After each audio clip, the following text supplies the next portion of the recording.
This guy has the world record for the fastest Murph ever accomplished. What's going on, everybody, and welcome back to another episode of the Get Over Yourself podcast, a podcast dedicated to self-development, self-improvement, and helping you achieve the goals that you've laid forth in your life. Today, I'm sitting next to a buddy of mine, Brayden Rhoton. I've known Brayden for how long? About a little over a year now? Yeah. A little over a year now. Yeah. And Brayden is...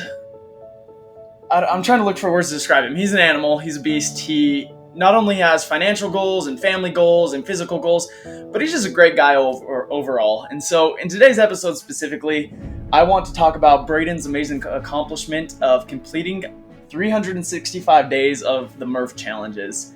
And Brayden, just before we get into the full length of the episode and whatnot, maybe for the audience who doesn't know what a Murph is, can you describe that a little bit?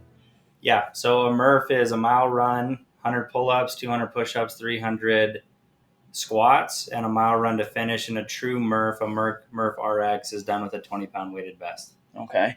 And so as you got through that journey and whatnot, we're going to dive into a little bit of his experiences, kind of his mental state during it, how his body was feeling after probably doing it for just a couple times in a row, let alone for an entire year.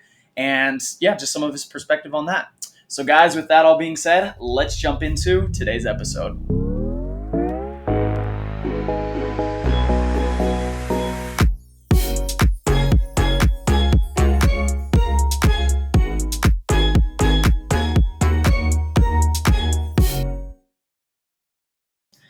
So Brayden, I guess just to framework everything to begin with, you did an entire year of these Murphs, right?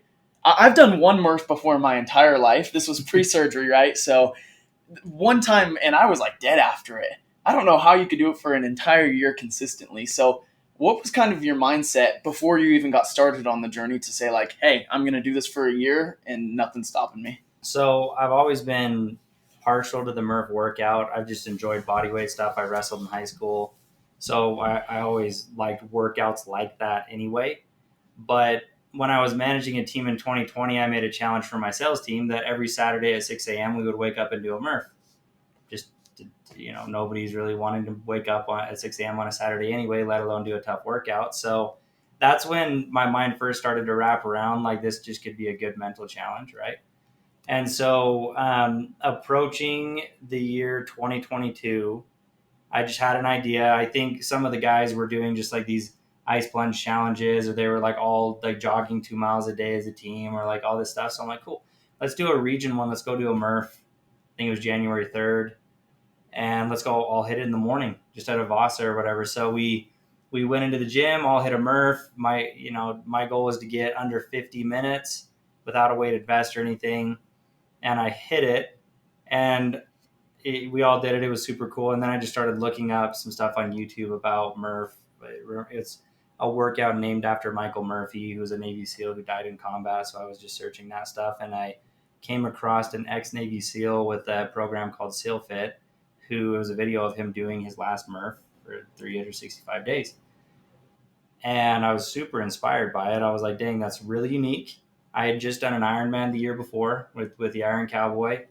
I'm always looking for some sort of physical challenge to do every year. And so at the time, I was planning on doing an ultra marathon in the Grand Canyon, running it rim to rim to rim.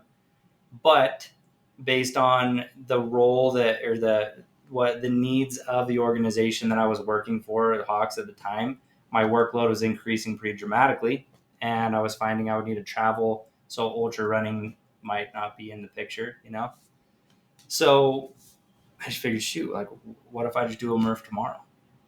It's January 4th. And I did, right? And then I'm like, shoot, like, I bet I could do this for a year like this guy did, right? So I, did it the next day and the next day and the next day, and the lactic acid started to build up like crazy. The first, like, 3 weeks were brutal. Like, just sweating profusely, shin splints, and I didn't start out with the vest at first. So I just warmed up to it and increased. And after a while, I was like, yeah, this is it. I'm committing to this no matter what. All I need is a pull-up bar. On March 23rd of this year, I produced a podcast where I talk all about kind of just jumping into something. So many people get it in their head that they have to prepare for a really long time in order to start something. And in many cases, that's true. You probably were prepared by just being in good shape itself, being in a mental state where you could accomplish a Murph for an entire year. But it also sounded like you were kind of at the ropes where like, oh, maybe I'll train for another Ironman. Maybe I'll go for an ultra marathon. Oh, here's like a cool example of a guy who did Murphs for a year. You were like at a point where you knew you wanted to do something, but you weren't really sure. Then one day you kind of just were like, okay, I did a Murph yesterday. I'm doing one today. Then you just kind of kept going. And so was that something you necessarily planned out? You're like, I'm going to do this for sure after a year? Or did you go for like a week and you still weren't sure what was going to happen? I'd say by day 3 after doing it, I'm like, okay, I can do this. Right? It was just like kind of this experiment. Um, but yeah, to put it plainly, I didn't have this like pre-planned out for months. It was like literally was inspired by watching a video on YouTube. Decided why not do it again tomorrow? It's a 45-minute workout, Did it the following day, and I'm like, okay, yeah, this all checks out. I can do it with my work schedule. I can do it when I'm traveling. I'll be in crazy good shape because at the time I was like Ironman bod, like super skinny, and I was like, hey, this is a good little challenge to keep my dad bod off, to be able to commit to my work commitments, and still stay in really good shape. So you mentioned specifically after 3 weeks, you started really feeling it, right? I'm sure you had a lot of lactic acid buildup. Your muscles are probably just sore, sore, sore. But let's talk about for a second, besides the physical strain, let's talk about the mental strain 3 weeks in. If you can think back to that far ago, almost that's literally a year ago, as of a couple weeks ago. What's going through Brayden Rhoton's mind at that point where you're thinking, wow, I really just committed myself to this for an entire year? And for everyone who hasn't been following along with Brayden's journey, he posted every single day on his Instagram story to make sure he was accountable. He'd take like a picture of your Fitbit or your Apple Watch and say like, this is my heart rate, this is how much time it took, this is what I did. Every single day he was keeping this commitment to himself. And so what was your mental state like thinking, okay, I'm 3 weeks in, but I got a lot more ahead of me? Yeah, so I'm definitely more catered towards ready, fire, aim type mindset. So it's just a day at a time, right? Just bite-sized chunks. I wasn't thinking that I had to do this every single day for a year. I'm like, I just got to do it tomorrow, and I got to do it the following day. And I'm just going to focus on today. I'm going to try and get a decent time. And I remember after like 3, there were walls to break through, a few mental walls, and one of them was it's just like when you're approaching. If you've ever been really sore in a sport or something like that, just had a brutal game day or something, and you have to go back to practice, and it's a brutal practice. It's just terrible, right? Mm-hmm. So I still remember because I started out. It was wintertime, and I had a Vasa pass, so I was doing them at Vasa at the time because I didn't have a pull-up bar at my house, and I got one later. But I just remember like stepping on the treadmill and being like, I don't even think I can run right now. Like I'm just smoked. Like my legs were not in shape to do 300 squats. So just absolutely smoked. And my biggest worry, I'm 29 years old. I was 28 when I started. So I'm not as young as I used to be. And the only thing that would stop me basically was injury. Mm-hmm. And my buddies had gotten injured doing stuff, and it's pretty hard strain to go every single day with no break whatsoever. Your muscles are never recovering. I found out later that I was under eating. I was not getting the protein I needed. My muscles were not healing correctly, which added to the strain. So it was always just like, shoot, and I would like pull stuff. I'd get shin splints. There was very rarely, as the Murphs went on, a day where I felt 100%, just like ready to crush it. It actually wasn't until probably the latter fourth when I got a nutrition coach. He taught me how to track macros. You start feeling a little bit better. I felt within a week, I felt 10 times better because I found out when I'm stressed at work or whatever, I don't eat. It's a nuisance. So I was eating like 1,500 calories, 1,200 calories a day. I should have been eating 28. As soon as I dialed in my nutrition, I felt like Superman for a little while. It was amazing. And so this is after 3 weeks and kind of a little bit further than that where you started figuring out, okay, I need to be eating a little bit more. And once again, that probably was a huge mental strain that you didn't even know was placed upon yourself at the time. Yeah, but then I knew I had to add the best. True. To be a true Murph. So true. I was like, so talk about that a little bit. As soon as I got used to it, I was like, all right, here we go again, added on the vest, and then it was the whole thing over again. And we're talking about a 20-pound weight vest, correct? Yep. Super sore. I ended up putting a squat rack in my house so I could just bust it out every morning. make it efficient. And yeah, it definitely complicated travel. That's for sure. But And now that you've gone through this journey, right? Let's jump to the mental state post Murph, and then we'll get back more into the physical challenges and stuff later throughout the process. But post Murph, now you just finished last Saturday, right? What's the date on that? Do you know? was it the 18th? The 18th of March, right? Yeah. So you finished your last Murph on the 18th of March, and what did you feel like coming out of that experience? Like, I remember you put it on your story, and I was hyping you up. I was like, dude, he's about to finish an entire year, 365 days of accomplishing a Murph challenge. What was that mental state as you came running around on that last mile? What were we thinking? Um, it was surreal for sure. I was like, I don't have to wake up tomorrow and do a Murph. It was wild, but the I'm pretty competitive by nature. And there was another guy who had done 365 Murphs. He was actually like on the latter end when I started, and I found out, and I was like, oh, cool. Talked to him for a little bit, and his record Murph was 32 minutes. And I looked up just the record overall. I was like, all right. I tried on Memorial Day, which was the end of last May, and it was like 33 minutes. So he beat me. And I looked on all the CrossFit World Games and everything, and there's two ways to do a Murph. There's partitioned and unpartitioned. You can either do the 100, 200, 300 back to back to back, right? And there's a record for that. And then there was partition, which is where you break it up just into as many sets as you want. I did a few on partition, but it was it did a few just doing them back to back to back, but mine were usually broken up. So I had to go for the record. And so and it was just me against me, basically. I felt like I was running against my ghost, but I had it all planned out, down to what I would eat in the morning, how much pre-workout I would take, which I ended up not even taking.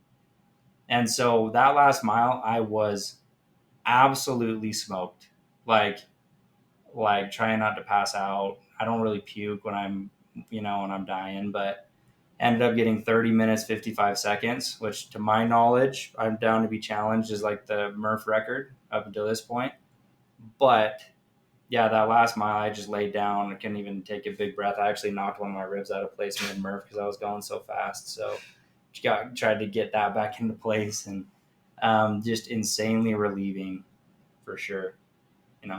Whenever you get done With anything hard, right? Yep. Yeah. And I appreciate too, you mentioned you were racing against your ghost, right? You knew that somebody who you personally don't know had set a record at one point in time. You don't know what kind of mental state they were at. You don't know their physical state. You don't know the person, but you said, I'm going to beat them still. And what kind of things in your life have kind of led you up to that moment where you could say, like, I know I don't have to beat him. I've already been doing this for 364 other days. I don't have to prove anything to anyone else. Like, I already did something that no one else is really going to do. Maybe the 1% of people here on this earth, right? But you still took it a step farther and you said, oh, I'm going to crush it. I'm going to literally give it my all, mess up one of your ribs in the process, and finish stronger than literally anyone ever has in the entire world, setting a world record. Why? Recently I was looking at a study. It's a theory actually in psychology. It's called the Maslow hierarchy of needs.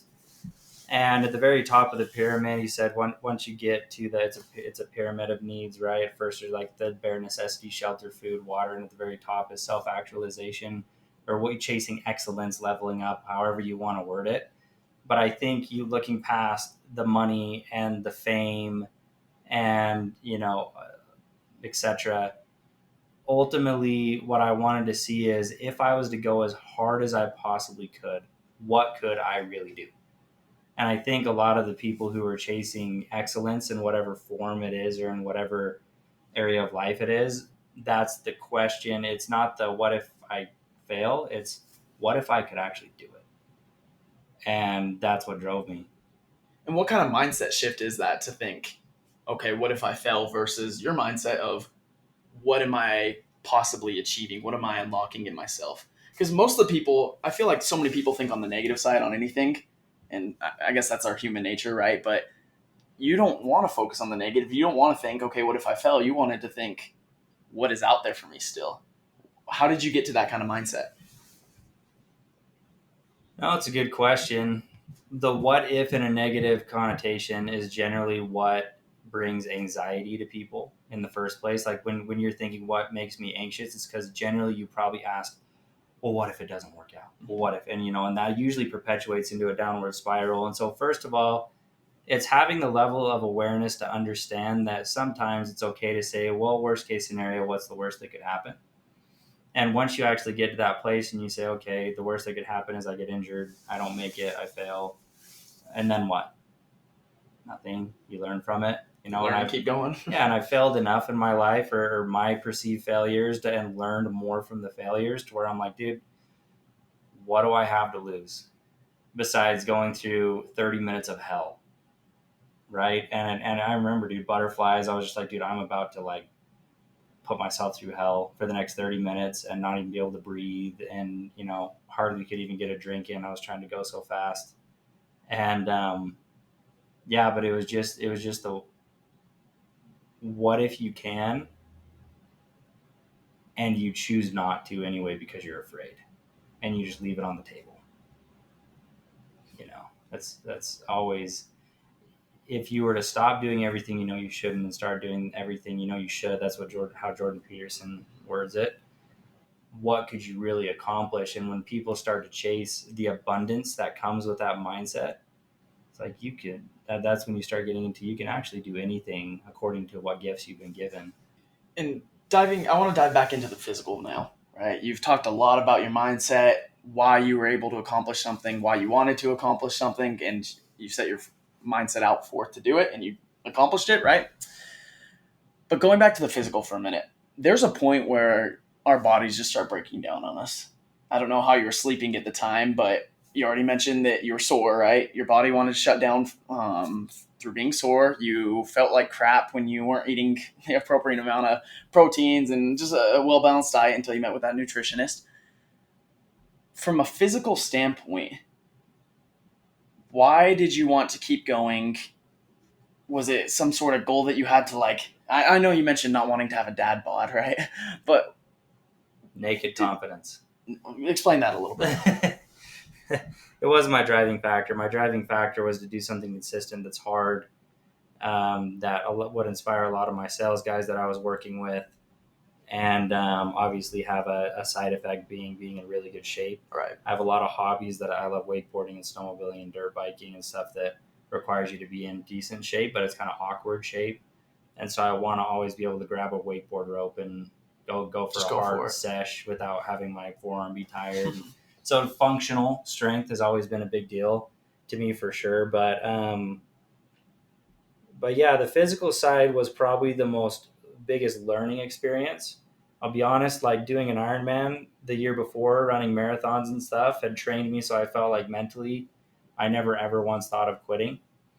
Physically though, I was like, okay, I'll never quit, but I may be impaired to the, like, for example, my shin splints. I would do all this research and every single answer was stop running. I was like, well, I'm not going to stop running. So find a better solution.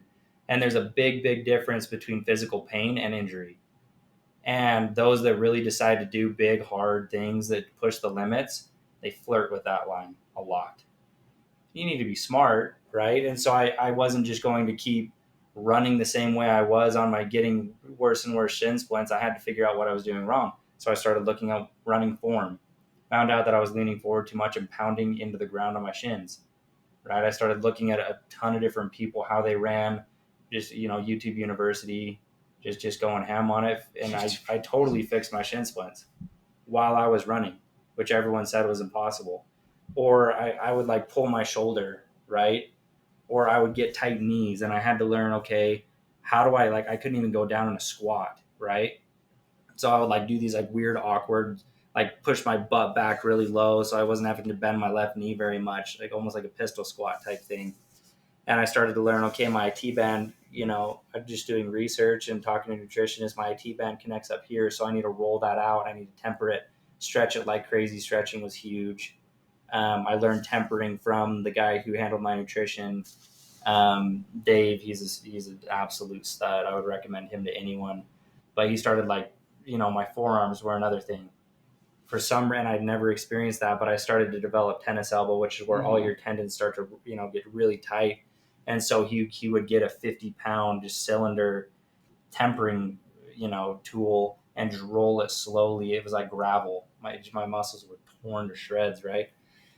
Same with my shins, same with my quads. Probably every part of your body, honestly, right? Yeah, and so and I'm tight by nature, so learning how to loosen up.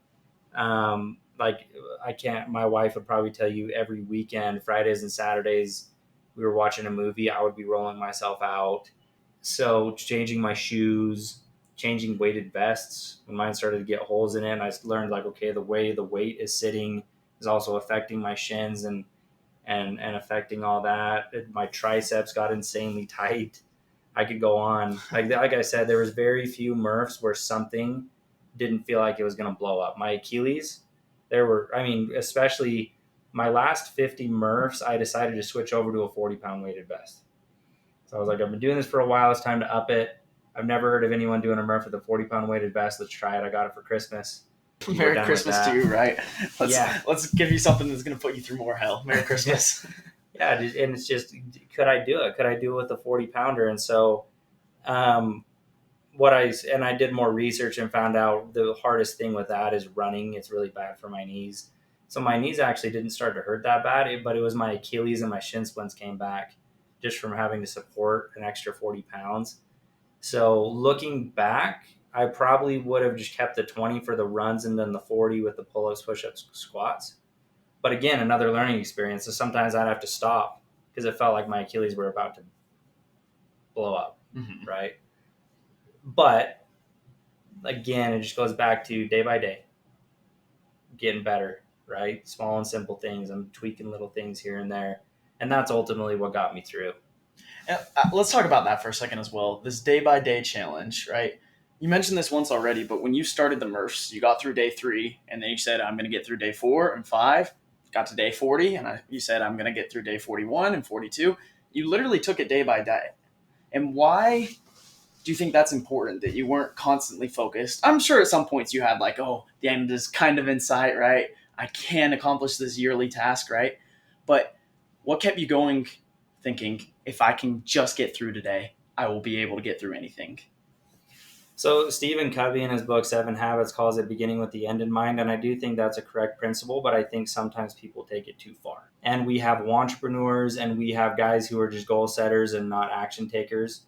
And so the biggest thing that and this is the way that I choose to approach goals. If I set a goal, I'm going to set it, that's fine. And then it's literally imagine I have a football and it's my goal and I'm going to chuck it as far as I can. I'm just going to say, all right, that's where I'm going. I'm done thinking about it. Because a goal means absolutely nothing if you're not willing to do the things every single day it takes to make up a big goal, right? So it's fine to begin with the end in mind, right? And in my head, when I saw that Navy SEAL do 365 in a day, I'm like, okay, 365, that's my end, right? It can become crushing if I was to always constantly dwell on, I have 250 more Murphs. I have 150 more Murphs, right? And I did it. I had to travel all over for the summer, so it was over 16 locations. I was traveling through the airport with a weighted vest. I just got old, man. The weirdest Murph I did was 11 o'clock at night. I was doing back end checks for all the reps. I ended up being up until 4 a.m. that night, but I had to hit my Murph still, and it was 11 p.m., right? And I was strict. It couldn't be past 12. So, looked in the hotel gym and there's no pull-up bar. I was like, shoot, dude, got 2 options. And at the time I was like, yeah, I'm just going to do it on a tree. Because when I was in Sonora, Mexico, I did my pull-ups on a tree, right? And so I found one of those bellhop suitcase things with wheels, and I wheeled it into my room. I'm sure the lady was looking at me like, what the freak are you doing? But I ran on the treadmill downstairs in the gym, and then I went upstairs, and I jammed because there was two twin beds. I jammed the bellhop suitcase carrier in between it. And when I went down all the way extension, I would just be hovering right below my knees so I could do a full pull up. And it was jammed in a way to where it was somewhat stationary. But that was definitely the most unique Murph I had to do. But yeah, it just goes down to you have to create commitments and non-negotiables. And if you want to grow confidence as a person, I think there's two things. Number one, your confidence grows when the well is full. I now have my nutrition pretty dang dialed and my well filled as I did more research. And number two, when you keep commitments to yourself. Such a huge deal. When you don't keep commitments to yourself, your confidence will decrease. And in the position that I'm in with what I want to accomplish in life, I have to keep my confidence up. It's like it's that in and of itself is non-negotiable. I've always kept my commitments, and so I guess it's a habit. I love it. No, you literally did create a habit with doing a Murph every single day. And I got to ask, too, specifically for this bellhop story, when you're doing pull-ups on the bellhop bar, was your wife with you at the time? Nope. I could just, if everyone could picture this with me, he's probably just in a hotel room banging out as many pull-ups as he can. And I just want to applaud you for what you've done. Not only setting a world record on how quick you accomplished the Murph, but just doing something so difficult for an entire year.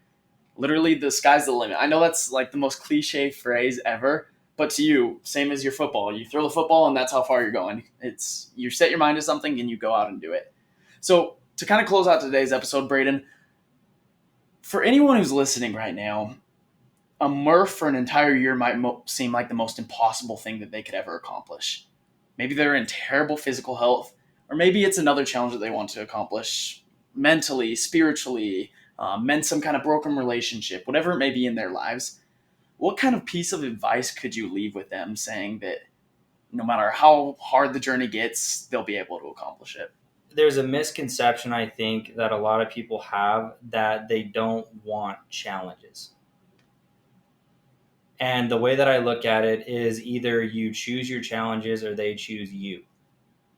It's hard to be fat and out of shape. It's also hard to do Murphs for a year. You pick your hard. It's hard to be stupid, and it's hard to read a ton of books. And you could go on and on. You pick your hard. Right? There's a book called Chosen Suffering. It's written by a wrestling coach. It's an excellent book, and he talks about how choosing your suffering will implement like suffering that's outside of your control. And so my advice to anyone is pick something that brings you meaning. Right, there are plenty of guys like that I work with. One of them is a huge power lifter. Yeah, he holds world records in deadlift and stuff like that. He has no inclination and not a care in the world to do as much cardio as I had to do with the Murph. He has no desire to run. That's fine, right? Maybe someone hates physical exercise and they're good with 30 minutes a day just going on a walk. That's great. Maybe they love to read though, and it's challenging, right? Then set a goal to read all the books in the world, right? Whatever people think will challenge them, you have to stay mentally sharp and keep in mind, I've done the Murphs now and I am fully aware that I'm only as good as what I'm going to be doing. And I don't know what comes next. But sooner or later, these Murphs will just be something in the past and I can't just continue. People will like latch on to their previous accomplishments. You can't do that. It's a continuous journey through life. So pick a challenge, commit to the challenge. Don't overwhelm yourself. Take it one step at a time. Okay, I'm a firm believer in the mindset of what Simon Sinek calls an infinite game rather than a finite game. It's a continual progression, right? These 365 Murphs was not a finish line for me. It was just one more step in the progression towards what I could potentially do, and I don't know what's next. It could be a 100-mile race. It could be getting to CrossFit Worlds, right? It could be doing a 700-pound deadlift. It's the next fun thing you see on YouTube that you're interested in trying, right? Dude, yeah. And very few ideas are really new, right? So, but whatever it is, and I would love to do like other mental challenges with the book reading that I'm interested in, and spiritual life, being more in tune there with my beliefs. So there's plenty of challenges you can do. I just think you gotta pick your challenge, commit to it, don't drop it for whatever case and get it done. Yeah, perfect. Well, guys, thank you so much for listening to today's episode of the Get Over Yourself podcast. Super big pleasure to have Brayden on. As always, if you ever want to reach out to any of us, the links will be in the description down below. And also, we have a fun thing that we're going on right now. As I mentioned at the beginning of the episode, me and Brayden work together. So if you're ever curious about working with us, feel free to send me a message and we can describe our job a little bit more to you. But guys, at the end of the day, just remember, it'll all be okay. Just take a step back and find simple little challenges inside of your life that you will commit to and not give in any single day.